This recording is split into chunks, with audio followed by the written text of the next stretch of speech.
Welcome back to Inside Ambition, a casual news show where we talk about all things Drexel. I'm your host, Alexandra George. I know you missed us on our week off last week, but I hope that you all enjoyed your break. And by all, I mean those of us who are not on co-op, and by break, I mean the fact that the university didn't hold classes last week. Because let's face it, it's absolutely impossible to get a break in today's world. So many of us are tired of the social distancing guidelines we're supposed to be following and the stay-at-home orders that were in place since mid-March. And according to my Instagram feed, a lot of people have decided to disregard the pandemic entirely now that states across the country are reopening. And I mean, there are more important things happening right now, like high school and college graduations and beaches that are reopening. But despite what your high school friends might be telling you, the reality of the fact is that COVID-19 still exists, and it is a very real threat to our country. According to the Washington Post, just last week, Texas, Florida, Arizona, and at least 7 other states reported their highest weekly infection rate averages. That's a fifth of the country. And this was all just weeks after their economies had gradually reopened. And the EU just announced that it is prepared to bar American travelers, even though it's lifting travel restrictions come July, because the US has not done a good enough job of containing the virus. With Philadelphia entering a limited version of the green phase this Friday, let's take an inside look.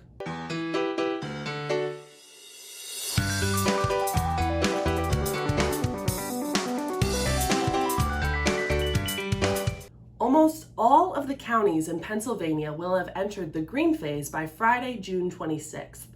Even though Philadelphia County will be amongst those entering the green phase, city officials have opted for a more phased approach and are waiting to be officially green by July 3rd. They are calling this plan Reopening with Care. Aw, Mayor Kenny, you're just too sweet. When you ghosted me last Tuesday, I thought you had moved on. I was hoping for a box of chocolates or flowers or something a little bit more traditional, but this phase plan, really, is just too much. You didn't have to do all this to show me that you care. By June 23rd, swimming pools, zoos, and personal services like salons and spas will be open in Philadelphia. By July 3rd, the official green phase is going to open museums, libraries, gyms, indoor shopping malls, and restaurants with indoor seating. It's going to be so nice to be able to have an overpriced meal and some air conditioning again. Even though Philly is entering the green phase, green doesn't mean go back to normal. Patrons will still be required to wear masks when entering businesses, and social distancing is still very much recommended. Occupancy is going to be limited, and theaters, casinos, and large outdoor events will still be prohibited. So before y'all get too excited, make sure that you're recognizing that even though we may be reopening in some aspects, we are far from getting back to normal. I know we all want to see this as an opportunity to finally see our friends and loved ones for the first time in a long time, but it is still crucial that we are all being careful and safe. At the very least, think about what's in it for you if all this goes smoothly. Because with this newly allowed green phase, guess what's set to open up next? Schools and colleges. That means we can all go back to Drexel. 2019 you never thought you'd be excited to hear that, right? Listen, there are still so many questions that we all have about what the fall at Drexel is going to look like. And it's not like we've received many answers so far.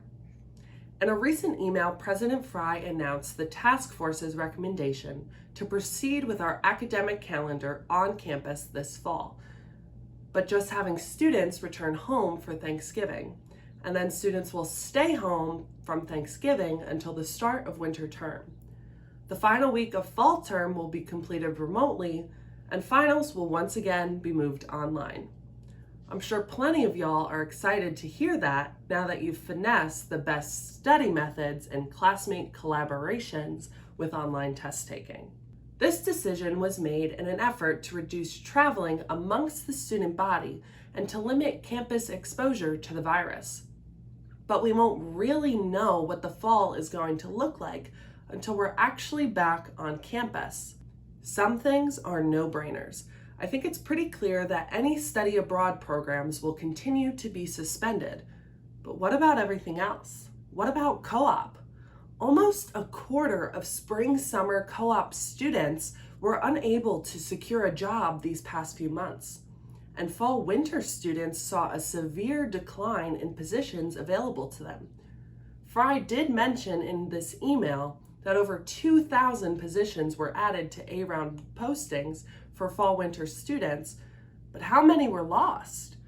He would not have said that if there had not been a need to add more.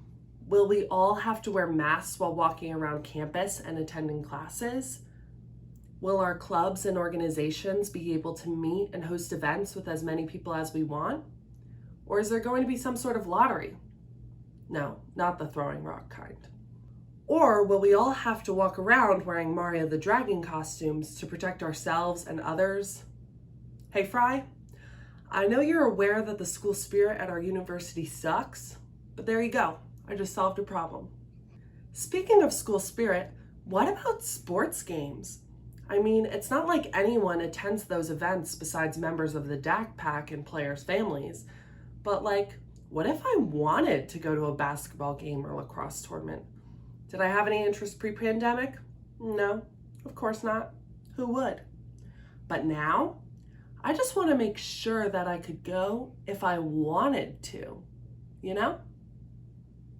I understand why the university doesn't have the answers for us just yet in regards to all of these logistics.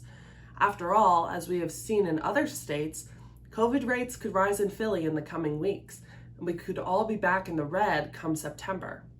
It doesn't matter what state you live in right now. We all need to be doing our part to limit the spread of coronavirus. Protect others by wearing your mask. Continue to practice social distancing. Sure, go visit your family and hang with your friends. Just make sure that you're being safe about it. Think about their lives and what they mean to you. And think about your life and how you want to be living it come September. Wearing a mask for these next few months while you're out and about just might help you get there. If you or someone you know lost their co-op due to COVID-19 or was unable to secure one at all, fill out the survey linked in the description to hold Steinbright accountable. Make sure to follow our Instagram at inside_ambition and to subscribe to Drexel Television's YouTube channel to stay up to date with all of our content. Thanks for watching, stay safe, wear a mask, and we'll see you soon.